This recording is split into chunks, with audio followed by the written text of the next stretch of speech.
J'espère que vous allez bien, j'espère que ça va, que la journée se passe bien. Dans la grâce de Dieu, ça va. Alors, ça fait presque un mois, je crois.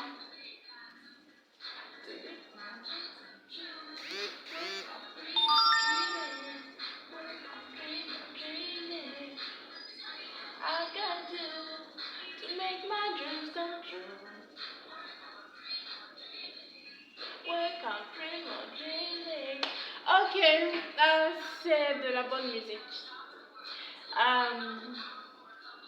Je veux partager aujourd'hui une nouvelle vidéo, comme toujours pour encourager quelqu'un, pour encourager un chrétien, une chrétienne, pour encourager quelqu'un dans sa marche avec le Seigneur, pour te dire, n'abandonne pas, n'abandonne pas.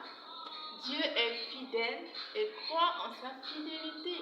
La Bible dit que même quand nous sommes infidèles, lui, il reste fidèle parce qu'il ne peut pas se renier lui-même.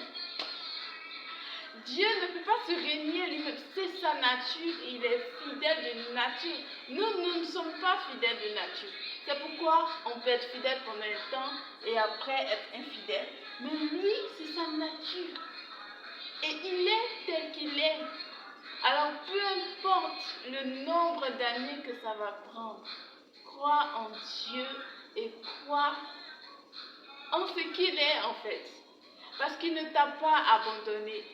Souvent, on pense que lorsqu'on est dans des situations difficiles, ça veut dire que Dieu nous a abandonnés, qu'il nous a rejetés, qu'il ne nous aime pas et qu'il aime les autres. Ça n'a rien à voir. Arrête de te comparer aux autres. Tu ne sais pas par quoi ils sont passés pour arriver là où ils sont. Ne vous y trompez pas.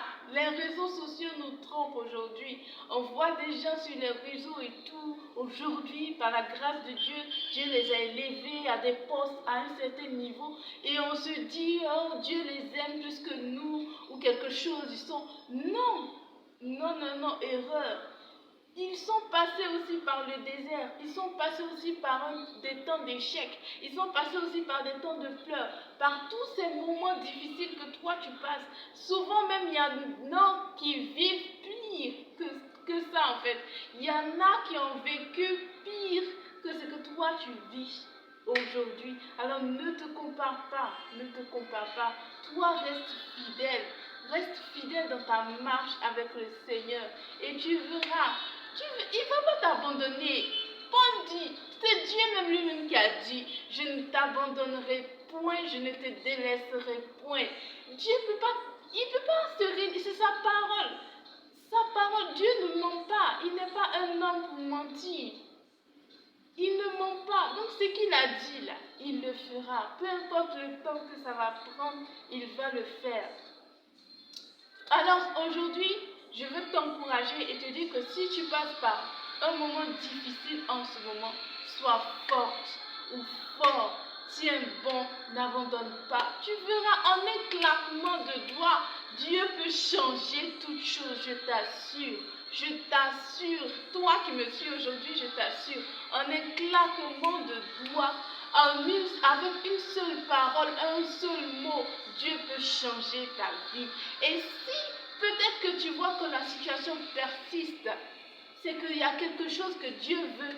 Il y a quelque chose que Dieu veut que tu découvres en fait. Il veut t'emmener quelque part. Les épreuves arrivent toujours pour nous apprendre, pour nous rendre meilleurs en fait, pour faire de nous de meilleures personnes. Et c'est pour ça que Dieu permet parfois qu'il y ait des épreuves, pour qu'on puisse comprendre. Aujourd'hui, il y a des gens qui, grâce à des épreuves, ont pu apprendre à être patients. Dieu a pu leur parler parce qu'ils ont passé par une situation où ils ont cherché Dieu. Presque tout le monde a rencontré le Seigneur dans les difficultés. En tout cas, la plupart ont rencontré vraiment Dieu dans les difficultés comme moi. Je l'ai rencontré dans des difficultés, là où j'avais plus d'espoir. C'est là qu'il s'est révélé à moi et qui m'a donné de l'espoir. Et aujourd'hui, je sais que j'ai un Père céleste. Je sais que je suis sauvée. Je sais que je suis bénie. Et même quand c'est dur, je crois en ce qu'il me dit. Parce que sa parole, elle est précieuse. Merci, que Dieu vous garde. Bisous.